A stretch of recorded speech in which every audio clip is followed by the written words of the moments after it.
ముక్కోటి ఏకాదశి నాడు మీరు చూడండి, తిరుపతి పట్టదు, శ్రీశైలం పట్టదు, భద్రాచలం పట్టదు, దేశంలో ఏ గుమ్మమో పట్టదు, మొత్తం అందరూ అక్కడే ఉంటారు. ఆ రోజు మహాపుణ్యం చేసిన పాపాలన్నీ పోతాయి. అంటే అన్ని పాపాలు చేశాడనమాట ఈయన.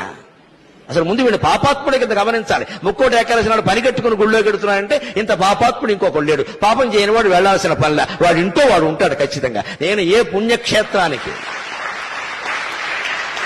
ఏ పుణ్యక్షేత్రానికి, ఏ పుణ్యతీర్థానికి, ఏ పుణ్యతిథి నాడు నేను వెళ్ళాను. ఎందుకంటే నేను ఏ పాపము చేయలేదు, పోవలసినవి ఏం లేవు. నాకు అవసరం లేదు వెళ్ళవలసింది. ఈ పిచ్చి వదులుకోండి దయచేసి. ఎందుకంటే ప్రమాదాలు అక్కడే జరుగుతున్నాయి. ఒకే క్షేత్రం, ఒకే రోజు, ఒకే సమయం. గోదావరి పుష్కరాల్లో 30 మంది ఎందుకు చచ్చిపోయారో అందరికీ తెలుసు. అదే రోజు, అదే ముహూర్తం. అంటే అవి అలాగే జరుగుతాయి. ఏమిటా పిచ్చి, ఏమిటా వెర్రి?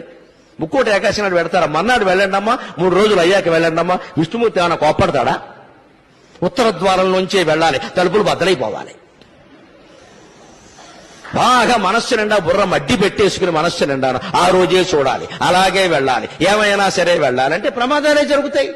చివరికి ఏమవుతుంది? ఈ ప్రమాదం వల్ల హిందూ ధర్మానికి నష్టం, దేవుడి మీద దుష్ప్రచారం జరుగుతుంది. ఇతర మతాల వాళ్ళు అరుసుగా తీసుకుంటున్నారు. మీ మతంలో ఏం జరుగుతుందో చూడండి అంటే వాళ్ళకి జవాబు చెప్పలేకపోతున్నాం మనం. అంచేత పుణ్యక్షేత్రాలు, తీర్థాలు, పుణ్యతిథులు ఇవేవి ముఖ్యం కాదండి. శరీరాన్ని మించిన క్షేత్రం లేదు, మనస్సును మించిన తీర్థం లేదు. సత్ప్రవర్తన కలిగి ఉంటే నువ్వే ఒక పుణ్యక్షేత్రం, నీకు నువ్వే ఒక పుణ్యతీర్థం. అటువంటి మానవత్వాన్ని నింపడానికి, సాటి మనుషుల పట్ల సానుభూతితో ప్రవర్తించడానికి, పరోపకారమే జీవితంగా బతకడానికి ఈ నా ప్రసంగం ఏమాత్రం ఉపయోగపడినా నేను ధన్యుణ్ణి.